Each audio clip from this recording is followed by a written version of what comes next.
In my day, your radio gave you zero information. No information came out of the center console. Back in my day, Matthew, if you want to know what time it was, you had to drive by a bank.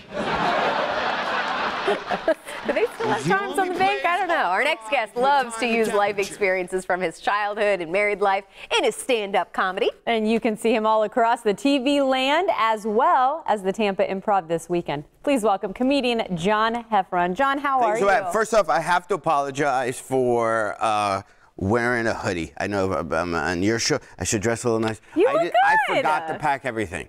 like I opened up my bag and there was no grown-up shirts at all. I've done that where I've left like underwear at home or socks, and you're like, so that's why I'm one. Plus, I'm also at an age, I'm 40, where I don't know how to dress as a guy. You dress too young, you look like you're trying too hard, but I don't feel No, I totally get Well, I don't feel quite old enough yet for Tommy Bahama. So I'm a tweener right now. I feel like one day I will be that age and I'll go, yes, these shirts are comfortable. Now it is time. Then I'll get a little bit older. Visors do keep the sun off. Pants that zip off into shorts is a good idea.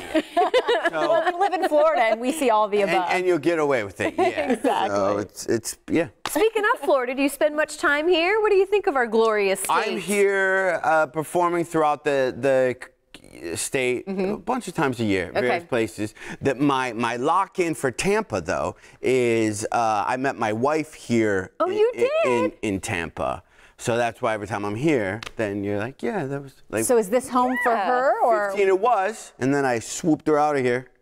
Yeah. Well, good to have you back. 16 years ago. Well, one of the things I think is interesting is kind of how your apartment comedy. on Dale Mayberry, I believe. Yeah, there you go. There you see, Mayberry. he's right at home, right at home in Tampa, kind of.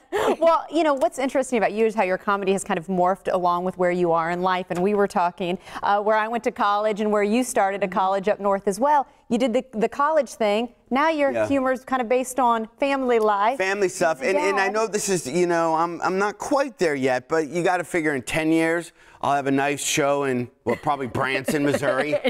You know, a nice 3 p.m.er or something. Because you do reach. Still here in Florida, too. Yeah, right? There's true. There's I don't have to go all the way. Yeah, who wants to live in Missouri, to be honest with you? But yeah, you do reach an age where, you know, you go, I don't need to be up past 10 for any reason. So, like, I've been sometimes, at that age for quite a while. When I'm at a show and I'm like, what time's the second show Friday? Is there any way we could bump that down? I don't need to be up, you know? And it's not that you don't need, you also reach an age where you don't need to stay up late because you eventually figure you can do 3 a.m. stuff at noon. That's the secret of life. I like that. Any trouble you get into at night, you can find during the day. Well, time out. You joke about your age and having fun, but yet you are on top of it when it comes to podcasts, which it seems like that's what all the kids are doing. You got to do that. days. Yeah, you have to do that. And then I have a brand new album that just came out called "The Laughs You Deserve." You reach an age. I just turned into. I'm a grandpa. Are you really? My daughter's in the Air Force and is stationed up in Anchorage. Wow. And so she just had it. So me and my wife were talking about how fast things go. Like, I'm not ready for white New Balance Velcro shoes yet. Right? Even though you have the grandpa title. Yeah, I have a thing. Do they call you grandpa? What is your name? Well, do you have one yet? All the other grandpas, because everyone's married and remarried, so I think this kid, the math is what, 10 grandpa and grandmas, right? I haven't decided. Like, everybody has cool names, but I'm like, Grandpa, like. So it's Grandpa for now. Grandpa Sometimes John, they'll decide like the on their own. kid's 4 months, so I've told my wife, I go, I don't have to have it figured out yet. Okay. We have 3 or 4, like, well, I don't even know the math on it. I have a few years where I don't know. You maybe got a little less than a year. I've got a 1-year-old. I've got a 1-year-old, and she's not doing names yet, but we think that's coming. Yeah. So maybe I think you got about a 18 year. months. So there Figure that out. Figure out a hip and trendy name. You got a to make job. you feel We're younger. putting him to work here. Somebody told me Grand Dude.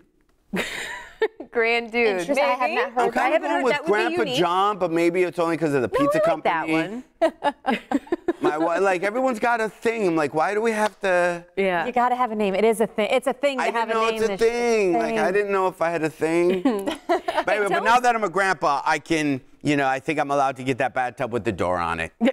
Well, you know what? We're giving him jobs here to come up with names. I think it's your job to go and see him. Yes. It's Tampa Improv. There are the details, of course, improvtampa.com. There's the phone number. Go out and see John. I know. Good to see you. Come back anytime, all right?